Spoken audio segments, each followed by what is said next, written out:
It is time for another battle report, even though it's not really a battle report and I just tell you about the list I played and all that stuff.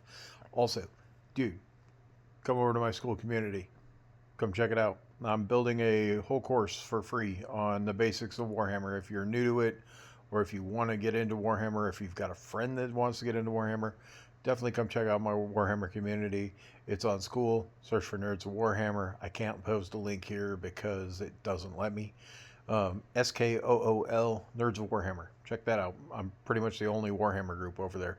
There's a few, but they're like super tiny.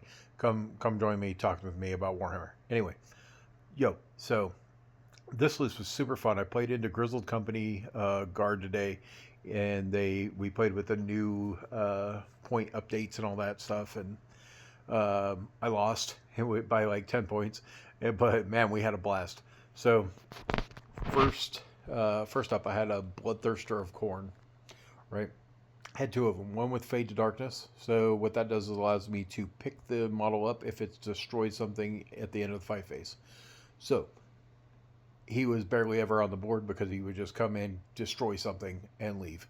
He did it over and over and over again, and I've noticed that people really like to try to heroically intervene into him when that happens, and he did not get that off on this guy, but he did get it off on another unit that I will tell you about in a minute. So this is Shadow Legion.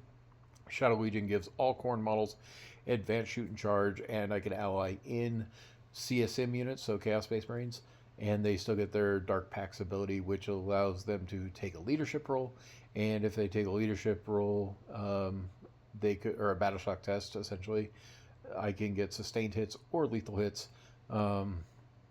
In both fighting and shooting, which we'll get to that in a moment. Now, Leaping Shadow, 9-inch scout move at the beginning of the game. I went first. That Khorne Bloodthirster went straight up the table and was very scarily in his back line turn one.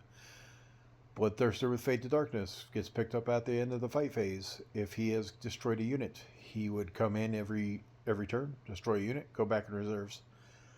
Run Masters, I've got 3 of these bad boys. These things are nuts. So their ability stacks, and what they do is they point at something that is visible and within 18 inches of them at the start of the fight phase. They can do it multiple times to a unit, a single unit. So that makes them +1 strength, +1 AP, and +1 damage for all Khorne units that attack that unit. That said, it stacks, so +3 attack or +3 strength, +3 AP, +3 damage. So if we look at this Bloodthirster's little great axe of Khorne over here, let's just discuss this for a second. 7 attacks, hitting on 2s, pretty good as is to start with. But this makes it strength 19, AP 7, D6 +5 damage. This thing slaps. I could do the sweep into a tank and still kill it, right? Because that's going to be 14 attacks, hits on 2s. That's a lot of attacks hitting on 2s. That makes it strength 13, so I'm still wounding on 3s. It's going to be AP 5, so it's still even better than the original AP on the strike. And then that's going to be 5 damage each. So this thing really hits hard with those Red Masters. And they're super fun to play with. And the Bloodthirster is really hard to move block because he can just fly over stuff. So those are the only detachment or only enhancement I had was Leaping Shadow and Fade to Darkness. They're the best ones in this detachment anyway. I had 3 units of 10 Flesh Hounds. These boys are so fast, and with those Ren Masters, they hit really, really hard. So let's look. Let's just say this, I only get 2 in on any given unit at a time, but that allowed these boys to tank down a tank. So 10 guys is 30 attacks, right? I got half the attacks in. I got, I think, like maybe 7. No, I got like 14 attacks or something. I don't know how that mathed out. So I'm probably just wrong. It's probably like 5 guys and 15 attacks or whatever.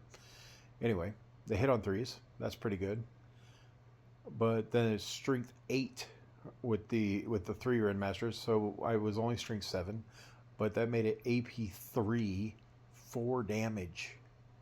No, AP, yeah, AP 3, 3 damage, which is, with that many attacks, it's a lot of damage going through. And these guys can go up and down off the board at the end of the fight phase, so they can come in anywhere they want. This whole list was designed around just not being on the board. Unfortunately, my opponent's army was designed on holding. I got taken hold, and my opponent's army was designed to sit on all those objectives.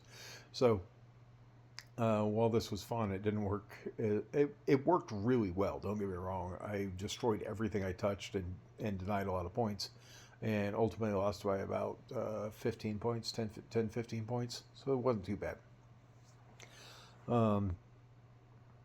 Warp Talons.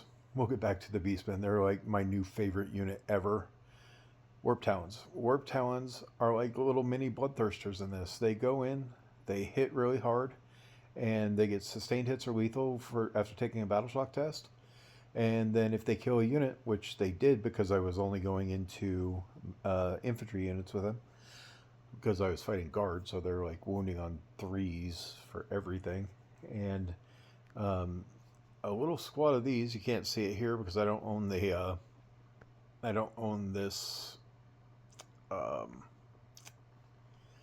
don't own the CSM codex, but these guys are 4 attacks each, so it's 20 attacks for a unit of 5. In a unit of 10, which costs more, it's 40 attacks. They have twin linked on their weapons, and they're strength 5, AP 2, 1 damage, so they hit really, really hard into the right units. And then after they make an attack, they go back into deep strike if they've destroyed the unit. So these are like little mini Fade Thirsters. And then we're going to get to my favorite units, the Felgor Beastmen. Normally I wouldn't think these guys were very good. Their ability is that they're allowed to come in turn 1. They got a couple special weapons that I didn't even bother to put on them because they can't fight and they can't really. They suck, right? They're just bad when it comes to fighting.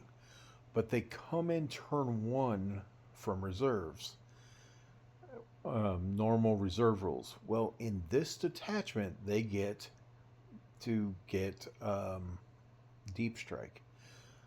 Deep Strike is badass with these guys coming in turn 1 because they can go behind enemy lines, they can go in deployment zones, they can do whatever the heck they want with their Deep Strike ability.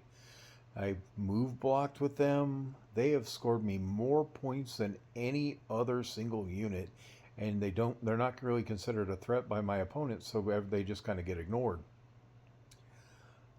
In this detachment, I have Uppy Downy as well, so they can come back up off the board at the end of my opponent's phase if they've ignored them, and come in and do some more shenanigans later. They've got super tiny bases, so if they leave 2 alive, that's even better, because they just drop somewhere else on the board in a really tiny little spot, and boom, they're scoring me more points.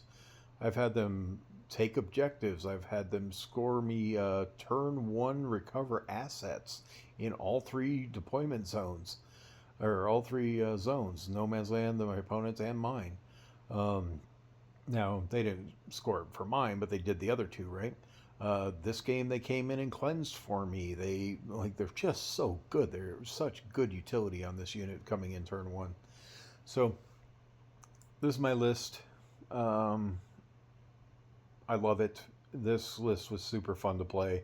We had a ton of laughs, and I might swap up a few things about it. I would like to have a 20 or a 10-man unit of Warp Talons. Felgor Beastmen are here to stay in like all of my Shadow Legion lists. The Flesh Hounds are good, but I think I'm going to take them in units of 5.